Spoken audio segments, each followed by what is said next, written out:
people see people doing box jumps or whatever, sprint movements, or, some other type of dynamic plyometric movement that's happening in the gym or whatever. And they connect that with, oh, that looks very athletic. And they're not wrong about that. So it makes sense. Like conventional wisdom would tell you, if I want to be more athletic, I need to add these things in. What you need to add in is this power component, right? And to your point, like there's different ways to do that outside of the two things we just mentioned, being Ollie lifting or plyometrics. It's not just reserved for athletes. And I love that you just brought that up. It shouldn't be reserved for athletes, because as you increase power, you will also increase strength, right? And we'll talk about like rate of force production and those kind of things. So the other thing I think that's tough for people to wrap their head around, a lot of times they get into working out. If they've been in this for a while, they get comfortable with something, they get good at something, they see a good result with something. That's the resistance training component. And they know how to make adjustments. And they also can kind of, whether they're tracking or not, they can see an immediate result from it. And they kind of, again, there's a lot of knowns about how to build muscle and strength. So it's a little easy. There's the water's not very muddy there. All right. It's pretty clear, like lift heavier things, right? Grow muscle, increase strength. Do that with some relatively like wide open right and left gutters, and you're going to get a result, especially as a new person. But the power component's different, right? It's not something that you're going to, not necessarily feel or see. It's something that shows up for you in these other things that you might be doing, whether you're on the mats. I'll tell you where it shows up for me quite frequently, and that is on the range. When we're out shooting and doing dynamic movement with shooting. If you're watching guys in competition or women in competition, you'll see people that are very good shooters, and they've figured out how to move their body through space, right? And get around these different stages. There's different stages they have to move and shoot, right? And what you're starting to see now, particularly there, is the more athletic people are starting to become much, much better. And they're starting to actually train this stuff and train these components outside of doing it at the range, which is where it all happened before. It was like, hey, how do I get from point A to point B to point C as fast, as smooth as I can, as efficiently as I can, create a stable position in order to be accurate and fast with my shots. And so that makes sense. Like, I just got to go out and practice more. But there's so many things. Like, again, when I'm out there on the range and people are looking around, they're asking, like, I know what to do. I just don't know how to do it faster, right? And these things need to be trained. Like, they're watching a guy move around who maybe not even a very good shooter, but is extraordinarily good with the movement, right? And can move quickly, and just is like out of that exit position very, very fast and into the entry position very, very fast. So think about that. Like, it translates to the ball field, right? The court, the mats, like, you know it when you see it. Yeah, I was going to say, so, maybe we should talk really quick about how else it might show up in life for individuals. Because Ryan, you just talked about, for people who are in their 40s, 50s, and 60s, and how power training is really good for them.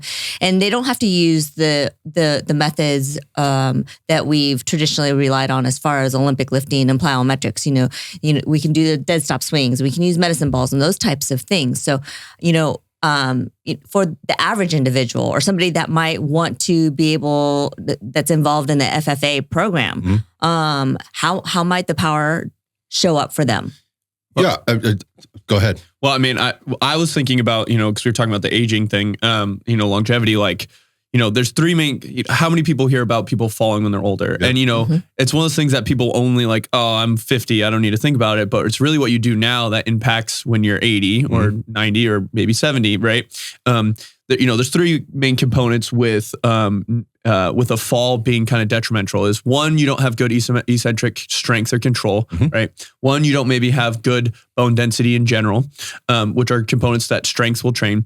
But one of the biggest things actually is your reaction time. That's one of the, actually, I would almost argue in some ways almost more important of, think about when you're, younger and you trip and you kick something and your leg kind of comes out in front of you quickly. And that's kind of a natural subconscious reaction that happens. You don't even have to think about it.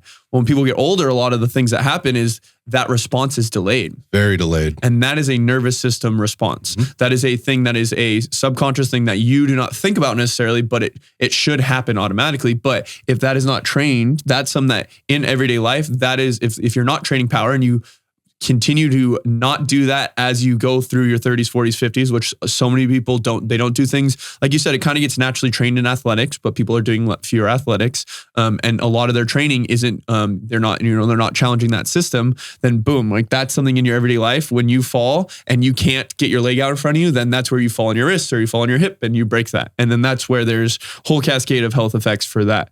Let alone like just the other things in daily life. Like, I know people who are not 70 who tear their ACL or something like that because of their reaction time. Mm-hmm. And so I think that's a big component too, for like everyday life things. So yeah, I think if you're just trying to be a more vibrant, more resilient, more active human, that just makes sense to put it in there. And again, I was going back, like, where does it show up for you? You're not falling down a lot. It shows up when you do fall down. You don't have that reaction time. Then you wind up injured, and then go back to the cascade of things that you have to go through to come out of that. It's not necessarily because you're not strong, right? You don't have good bone density that you're injured or whatever. It's just that your body didn't know how to respond to that in that very short period of time. Yep. A millisecond to seconds to be able to again, get you through that situation, whatever it is. And there's a lot of that. Like if you like skiing and snowboarding, like how many people blow up their knees and blow up their shoulders and whatever when the wintertime comes around, they've done nothing.